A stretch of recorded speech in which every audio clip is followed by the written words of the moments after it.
This episode of Tidbits Pod was recorded on the 5th of February 2026. And it was brought to you by the good people at Psychic Club. Good episode today, wasn't it, fellas?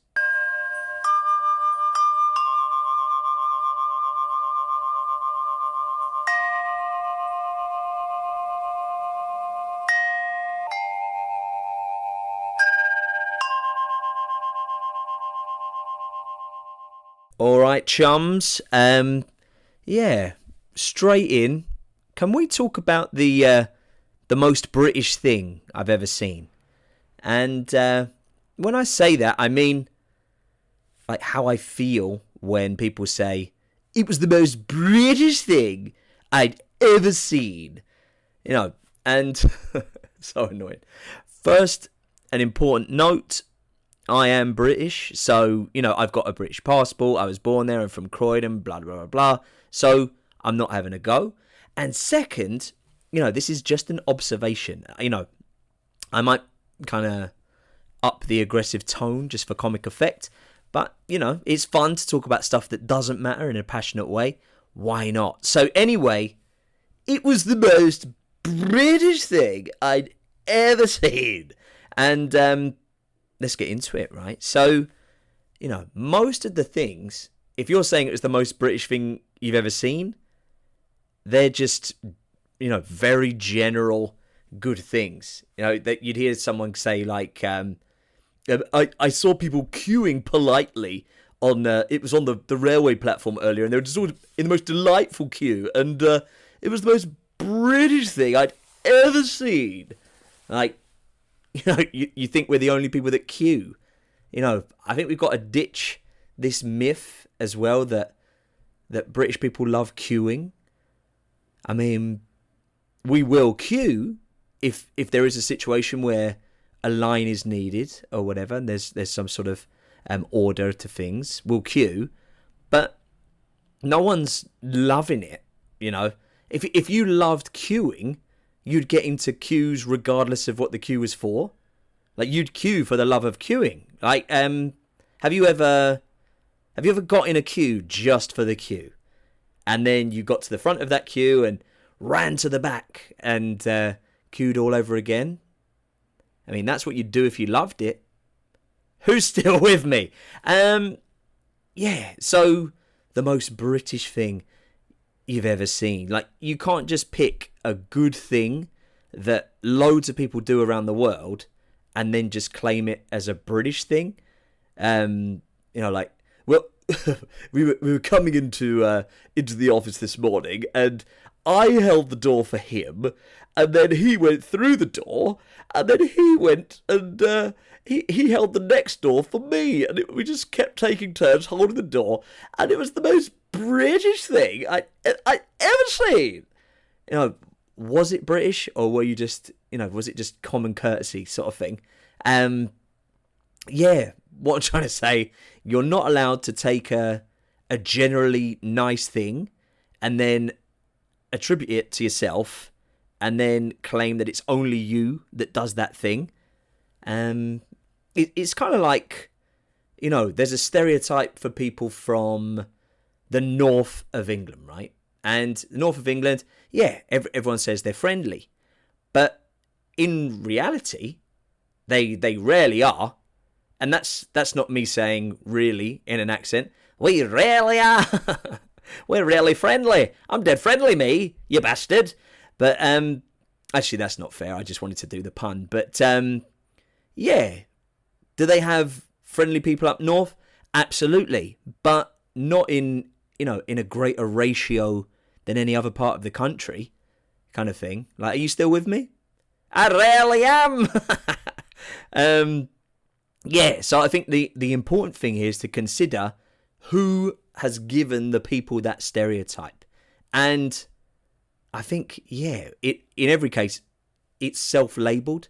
Like, who says the North are friendly? It's going to have come from people from the North. Who says that the British are polite?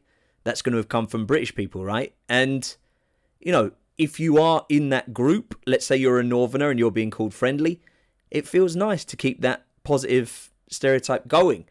You know, yeah, I don't know, like, if everyone thinks you're friendly, like, as if that's a new objective truth, regardless of what you do, then, you know, you've kind of given yourself a little get out of jail free card to be a dickhead sort of thing.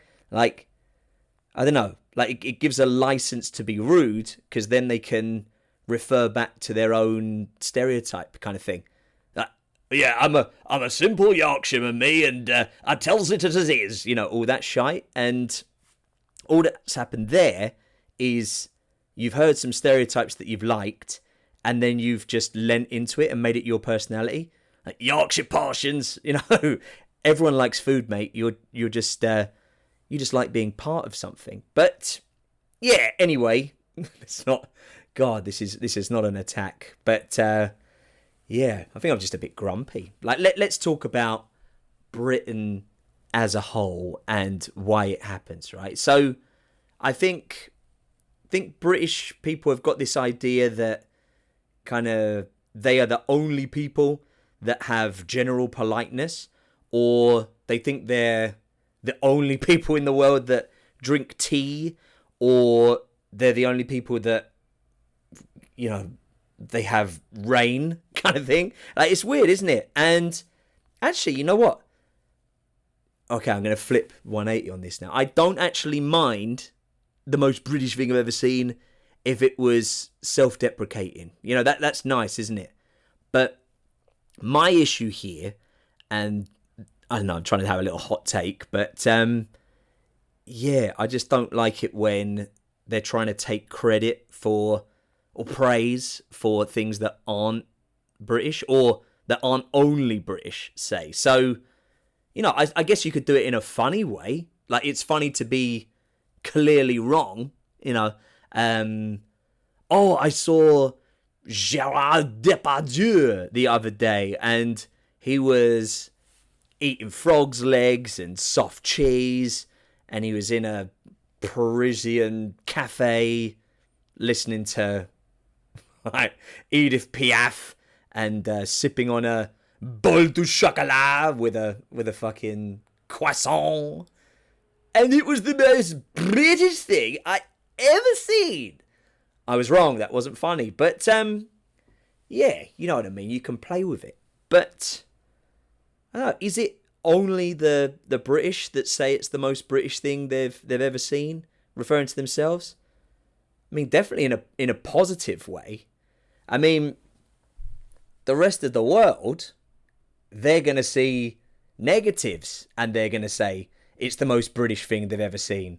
Like, they'd say, I saw a group of football fans smashing up a shopping centre the other day, and it was the most British thing I've ever seen. But, you know, that's just as bad, isn't it? Just like giving yourselves the positives is unfair, stereotyping. It's also unfair to do that with the negatives, you know. So, in the same way that we're not all polite or whatever, we're not the only nation that has cunty sports fans, you know. So, yeah, or whatever. So, I'm sure there's other nations say it as well. I bet there's like a Canadian going, oh, and then I said sorry, and then he said sorry to me for saying sorry, and it was the most Canadian moment of my life. Aren't we great? You know, that sort of vibe. But, yeah, I'm not even sure what I'm saying anymore. I think I'm just a bit grumpy. So, I mean, have you ever... Oh, yeah. Have you ever got into a sort of stereotype battle with someone? Like, I like Sony. The sound's clearer. What about Panasonic? Stereotypes. Oh, dear. But, yeah, I mean, I remember once, right, I was talking with this American lad, and he was already sort of, you know, it was like combat straight away, one-upping, that kind of thing. And, I don't know, he just launched in with all these things that he'd heard about England. So he's going, oh, hey there, man, Monty Python and British food stinks and David Beckham, you know, all this. And you just got to look at well, obviously this is what I'm thinking after, but I'm like, no one's asked for your opinion. you're just doing this to pump yourself up or whatever. But I mean, the fact that you've even done a little bit of research is quite sweet. It shows you care. But I don't know. I guess it was playful. But yeah, it's kind of like when you hear the sport exchanges between nations. They're almost like pre-written little quip things that you have back and forth. Like, oh, your cricket team was shit last night. And then, what are you supposed to do with that information? Like, so if someone says that my country's shit at cricket, and then I'm supposed to come up with, like, I'm supposed to have this preloaded little quip back, like, oh yeah, well, cool, yeah, cool, you beat us last night, but I think you'll remember that we beat you in the Chumley Smythe Cup in 1973, and it was a bloody thrashing, or whatever, and then they say, oh yeah, very good, bonding kind of thing. But now, if someone tries to bond with me over a sport thing, like, I've never done the research, so I always come off as like a prick. So I know an Australian would be like, yeah, you Poms didn't do very well at the fucking rugby yesterday. And then I'm saying, oh, sorry, mate, I don't watch rugby, which I don't. But then they'll take that and they'll hear it as, sorry, I don't give a shit about rugby or you. And because we don't have the same interests and because we haven't, because I haven't considered you enough to have a little quip for this response, then we can't be friends, kind of thing. But yeah, anyway, I think I'm going to shut up about this now because, I think this is a little bit spiky today because I've just heard some posh people talking on a podcast, and yeah, it's got me on a bit of a downer. So yeah, listening to the wireless and getting down. That's the most British thing I've ever heard, if I ever did say. Sir, very good, sir. Oh yeah, that's sir. Oh, very good, sir. I don't know. I put it to you. Well done, sir. All that, but I guess Alistair Green's done that better. But yeah, positive note to end. Listener numbers are up, and I've got some interviews in the pipes, guys. I haven't recorded them yet, but so yeah, fingers crossed. Hopefully, I can make them work. But yeah, thank you so much, guys, for the continued support. Thank you for sitting through this one. It was a little bit spiky. Let's see if this is broadcastable. This might just get lost in a tape again. But no, I think I'll put it out just to fucking not make a backlog again. And yeah, Project Break Even is still yet to get going, but that is an easy fix. You can fix that. All we need is a couple of people to set the pace or whatever, and then others will get on board. But to be honest, I don't really know what that can be yet. What people get, or do I make merch or whatever? What do you like? Let's see if I can cater to your needs. Get you some, I don't know, some stickers or something, badges, who knows. But yeah, if you want to get involved at this stage, there's nothing I can give you in return. I'm just thinking of, maybe doing I was thinking of doing a mailing list or like a little WhatsApp group or something. Everyone can get involved and, chip in for topics or whatever. But yeah, the place to go is patreon.com/tidbitspod. If you fancy being the first member, you'll definitely get a shout out and whatever. But yeah, we will figure it out eventually. And yeah, thanks so much for putting up with this one. And all the best for now. See you later.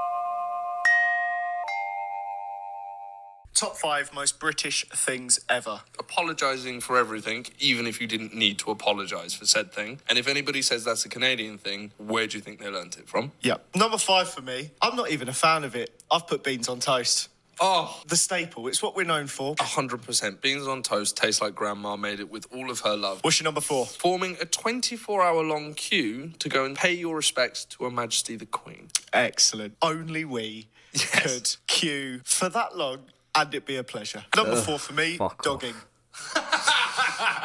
Brilliant. You just wouldn't hear of that on the continent, would you? No, You would not hear of an Italian going out dogging. No, You just would not. Men taking their shirts off when it's only 18 degrees outside. Especially Aren't we if bloody they're lady. charming? And they have tribal tattoos. Saying sorry when someone bumps into you. It's not your fault. We still say sorry. Sorry for the inconvenience of being in your way. Shouting, "Way!" when someone drops something in a pub. And I absolutely hate it when it is British. My number 2, moaning about the weather. There's always something wrong. We talk about the weather because we can't talk about our emotions. Yeah. Number 1, slapping your knees and going, right, whenever you need to leave. Yeah. When you do that, everything's okay. It's like, oh, they're off now. Exactly. Brilliant. My number 1 is your number 2, cheering when something smashes in a pub or a restaurant. There's nothing better. No. You just can't help yourself. It's like just visceral. It just comes out. Yep. Doesn't matter where you are. Someone drops a plate. I'm cheering. Aren't we just so quirky and charming? Oh, God, so bloody British.